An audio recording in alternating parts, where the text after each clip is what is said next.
Hello everyone, বহু বছর পর আমি আবার একটা নতুন ব্লগ নিয়ে তোমাদের সামনে হাজির হয়েছি। জানি আমি কন্টিনিউয়াসলি ভিডিও পোস্ট করতে পারি না, তো চেষ্টা করছি এখন কাজের যত ভিডিও তোমাদের সাথে শেয়ার করতে পারি। তো এখানে আমরা শিয়ালদা স্টেশন নেমে গিয়েছি। তো আমার সাথে যে রয়েছে আমার ভাইজি, তোমরা সবাই চেনো। আর এখানে আমরা একটু পিয়ারা মাখা কিনে নিয়েছিলাম। শিয়ালদা থেকে আমরা অটো ধরে চলে গেছিলাম বেলেঘাটা, যেটা ছিল আমাদের লোকেশন। আর এই যে পিয়ারা মাখা খেতে খেতে আমরা অটো করে যাচ্ছিলাম। সেদিনে কাজের চাপটা প্রচণ্ড ছিল, কারণ আমাকে 10-11 জনকে রেডি করতে হতো। তো এখানে পিয়ারা মাখা খেয়ে আমরা একটু এনার্জি নিয়ে নেওয়ার চেষ্টা করছি। আর সেদিন ছিল আমার 4 জনের টিম, তো আমি এখানে আমার আরেকজন টিম মেম্বারের জন্য অপেক্ষা করছিলাম। আর এটা ছিল আমাদের কাজের লোকেশন।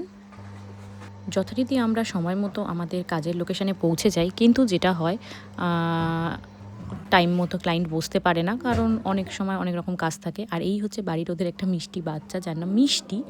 আর আমাদেরকে ক্লায়েন্ট বলেছিল খেয়ে নিতে দুপুরে লাঞ্চটা, তো আমরা চলে গেছিলাম লাঞ্চ করতে। কাজে গিয়ে একটু খাওয়া দাওয়া হলে বেশ ভালোই লাগে। তো আমরা এখানে চলে আসি আমাদের কাজের জায়গায়। কাজে বসতে বসতে অনেকটা লেট হয়ে গেছিলো, এখানে ক্লায়েন্ট এসে তখনও পৌঁছয়নি। তো আমরা একটু এরকম নেচে টেচে নিচ্ছিলাম। আমরা পৌঁছে গেছিলাম 1:45 নাগাদ। তো কাজে বসতে বসতে 2-2:30 অলরেডি হয়ে গেছিলো। তো এখানে তাড়াতাড়ি এটা আমি রেডি করার চেষ্টা করছি। প্রথমে আমি রেডি করেছিলাম, যার মেয়ের অন্নপ্রাশন ছিল সে। তাছাড়া এখানে আমার বাকি টিম মেম্বাররাও পিছনে কাজ করছিল, ক্রিম্পিং, শাড়ি পরানো। আর এখানে আরও একজন দিদি এসে আমাদের পরে জয়েন করেছিল।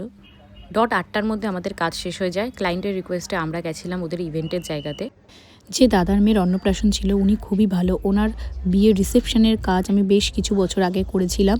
তো সেই থেকে ওনার সাথে একটা ভালো সম্পর্ক। আর এখানে দাদার রিকোয়েস্ট আমরা ওখানে গিয়ে বলেছিল না খেয়ে তোরা যাবি না কোনোভাবেই। তো আমরা এখানে গিয়ে স্টার্টারগুলো খাচ্ছিলাম। আর এখানে দেখো বাচ্চাটাকে কি সুন্দর একটা গাড়িতে ওরা এন্ট্রি করিয়েছিল, কি মিষ্টি লাগছে বাচ্চাটাকে দেখতে।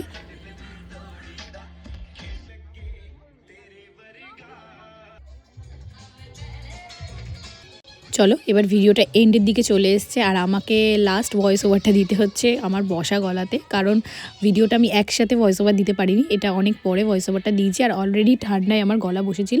তো সবাই ভালো থাকবে, আর পরের ভিডিওতে তোমাদের সাথে দেখা হচ্ছে। টাটা।